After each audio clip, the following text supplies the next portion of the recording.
So hi everyone, my name is Matt. We have worked together as a team, me, Mathew, and Marie, who's unable to join, but would love to hear from you all for any sort of future extensions. Another thing worth noting is, of course, I think as you can probably tell, these projects that we've been sharing, they will be sort of covered in more depth as we go through the Datathon.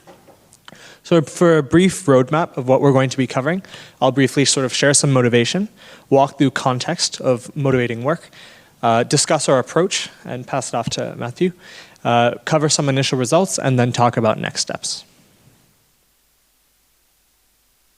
All right, so again, I think this fits well with the previous talks that we've had so far. But the main motivation for this is, especially early on in the pandemic, there was a lot of uncertainty. And of course, social media and traditional news media play a role. But often in social media, they would reference a lot of these news media sources.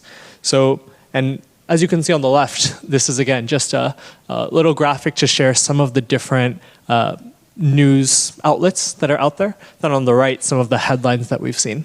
So also see, are there systematic trends or frames in which the media has been covering the pandemic? And if so, are there any consequences, or does this track to any of the other time series, which again is the extension that we'll get into? All right, so before we get further into the media aspect, I wanted to briefly discuss excess mortality.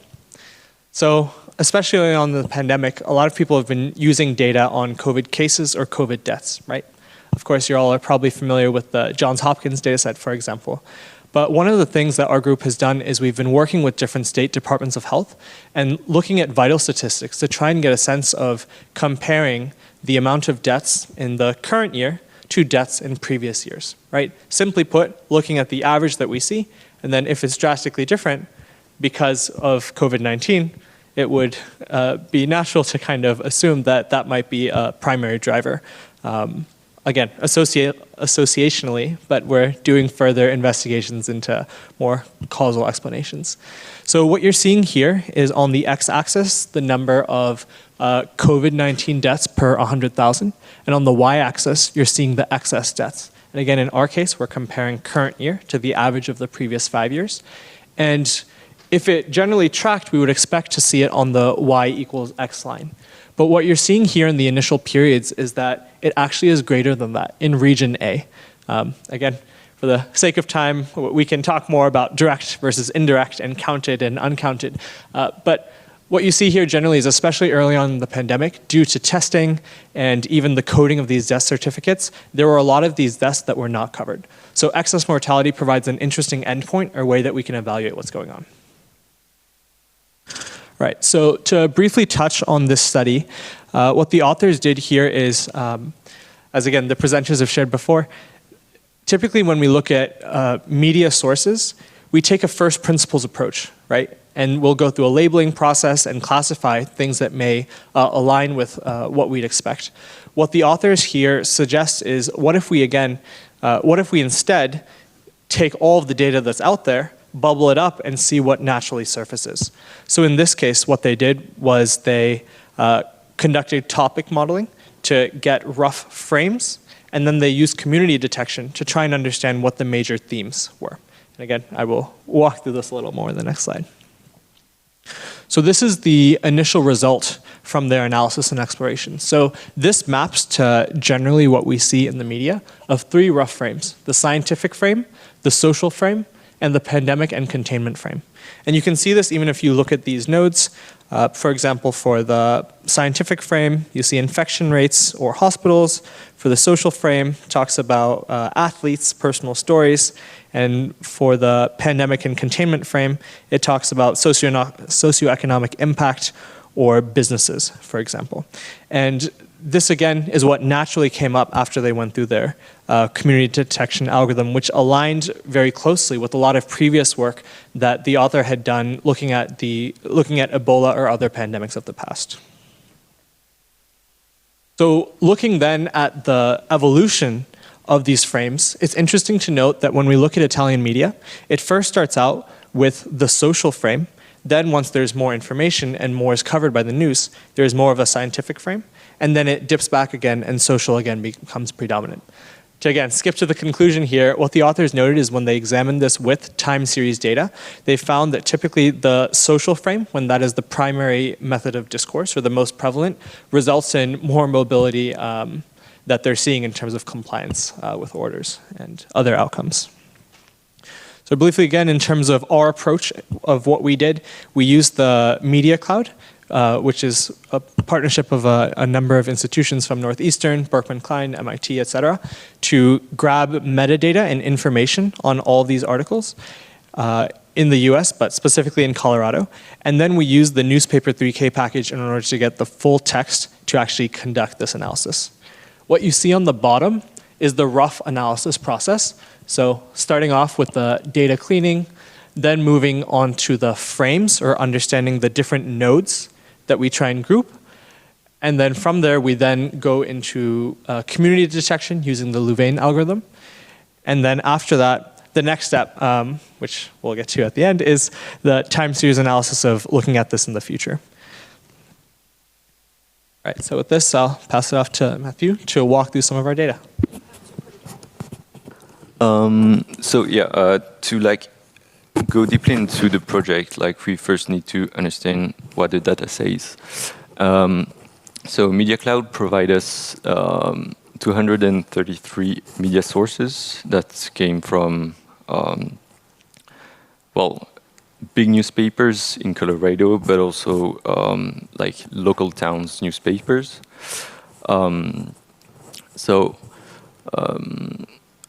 All on the x-axis, you can see for every month from January 2020 to July 2021, the number of articles. So the light blue bar is for the number of article URLs that are returned by Media Cloud when we are asking for COVID-related articles. And the darker blue is the number of articles that we managed to collect using our pipeline. So you can see that there is a difference between those two.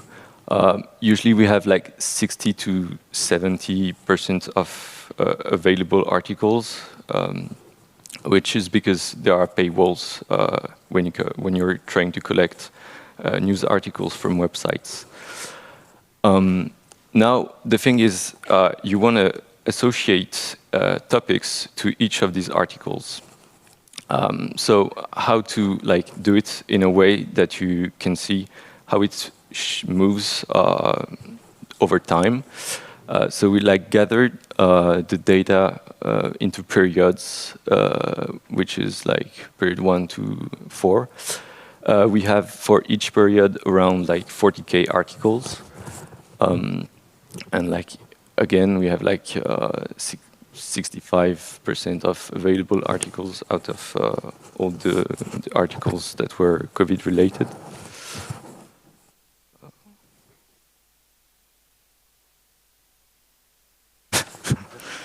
Yeah, sorry.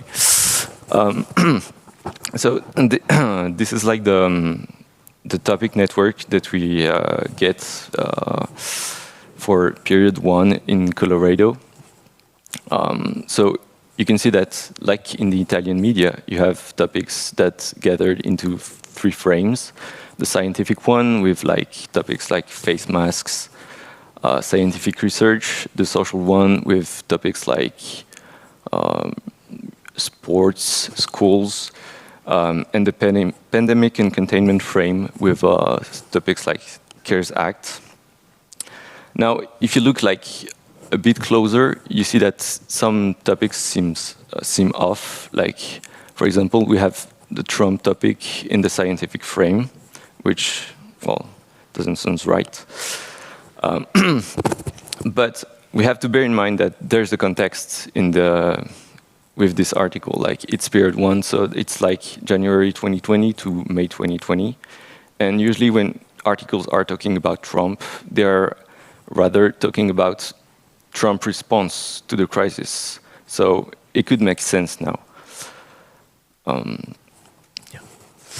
So now, if you compare period 1 and period 2, so period 2 is summer 2020. You can see similarities, like you have still 3 frames. You have topics that are still in the same frames, like schools, sports, face masks, but you have other topics that shifts from frames, such as Trump, which switch from the scientific one to the containment one, which is, well, because of the presidential elections coming, like the algorithm is like gathering this topic into the containment frame rather than in the scientific one. So why doing this? Well, its main purpose is to get this framing of the prevalence of the frames, well, this time series, which are the prevalence of the frames over time. And what you see is quite different from the Italian media, because here the scientific frame prevails a lot during the start of the crisis, because like people were asking for information about the virus, how to protect yourself from the virus. And then after, at the end of period 1, the social frame started to increase while the scientific one decreases. Because, well, media was focusing on daily life of citizens during lockdown. And, well, after you have over period 2, the scientific frame prevails again because you have concerns about the winter wave coming. You have the vaccine topics, which are talked about a lot in the news.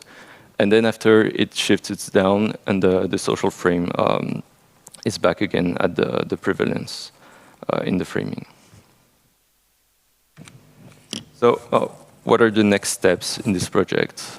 First, to analyze this daily framing time series, to assert correlations between other time series, such as, well, mobility, like in the paper, but also excess mortality. Then we're trying to establish a robust pipeline to get coherent results and less computational time in order to replicate this thing on well, other states in order to like find geographical patterns concerning the relationship of the news and well, other time series. Thank you for your time, and I'd be happy to answer your questions. Thank you, Matt and Matthieu. So we have a few minutes for questions.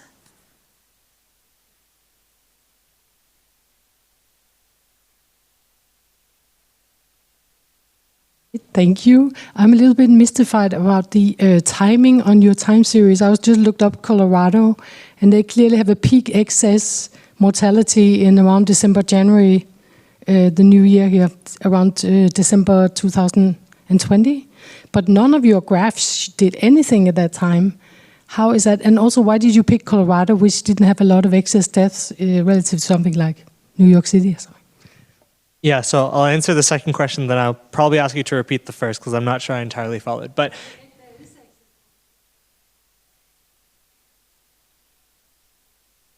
so look at true excess mortality, which you can get from true data. You will see it peaks in December 16, 2020, but that flat lines there. So this is December. So this is just the prevalence, but in terms of excess mortality, currently the only place that showed is in this initial graph.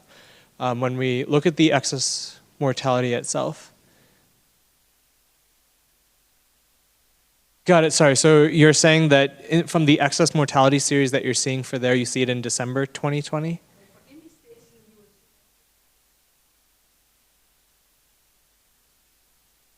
Yeah.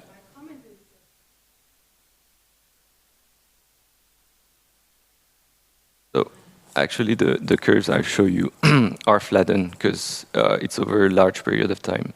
And like you can see anything if you have like each point for every day.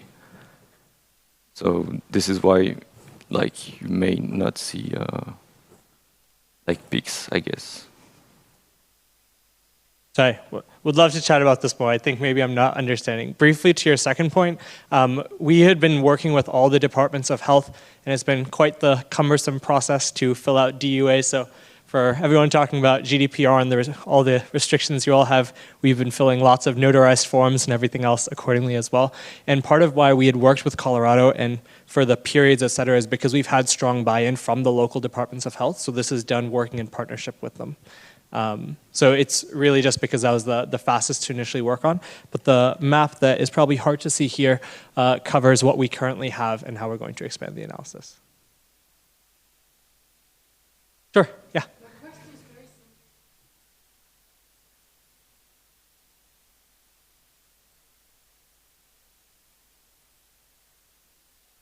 I guess kind of as we discussed before, this is the coverage of the media by these different frames, right?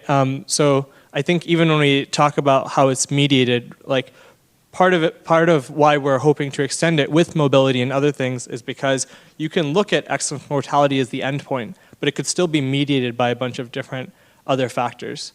So the fact that there are different frames, I think, is something, again, we've done some initial investigations on, but I think and even when you look at the authors when they had worked through their analysis, I think it's a bit more complex to fully parse out that relationship. We'll have to go to another question. Yeah. It's hardly, I studied excess mortality in my entire scientific career, so I'm just wondering how does this relate to excess mortality? Maybe I should ask it like that. Sorry. The reason why we initially added excess mortality in was to share some of the work that our group had done previously, and we actually have done a lot more on excess mortality independently. That is meant as the endpoint for the study that we're driving towards, but we don't have that currently displayed. Sorry, I should have said that up front. I think we have time for maybe one more question.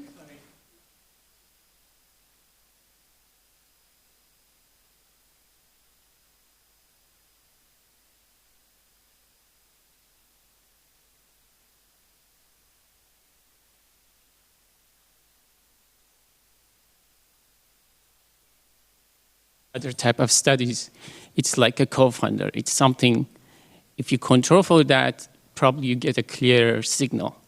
For example, especially in the first talk, if we look at different political view in the newspaper, if you add one more component, which is just a fake news, and measure how the news is, that specific topic or that specific news in that specific newspaper is fake, then probably it helps us to decouple these signals better. So for this one, I think it's very nice that we see some sort of steady state and familiarity effect at the end. I mean, probably you have more data before the pandemic, so you can have a baseline there and compare what happened during pandemic with the media coverage before the before COVID. So that gives you an idea. For example, like I think there are a couple of signals here. For example, probably the scientific component is showing up because there was some news about like the how contagious COVID is, or some news about the vaccine. So if you add those like pulses there, probably you can distinguish and decouple signal better. Yeah. So I'm trying to say that that difference is not completely, media related. It's something like coming up with vaccine and this sort of stuff that affects the signal. Probably what you are getting in the baseline is more what I expected actually. Yeah, and another thing I guess was skipped in our abridged version is, so what you're seeing here, I think we have more than 25 times the articles just for Colorado, just for this period. And we're covering, like you said, around 65 to 70%. So of course, as one of the presenters mentioned earlier, no data exists in a vacuum, right? So naturally we would wonder, is the distribution of the 30% just like the distribution of the rest, which we're not sure on. But I think part of also what we have seen is when you expand the amount of topics, so that is something that we experimented with, and we did still notice that general convergence for the algorithm to roughly approximate 3, but I think even as he shared, when we look as periods progress, it becomes more and more sort of murky and unclear, and even if you look at the initial frequency, because it's important to remember that this is conditional on COVID-19 as a keyword, right? It's a very simple initial. Yeah, so clearly it like decreases a lot and you see the evolution of that.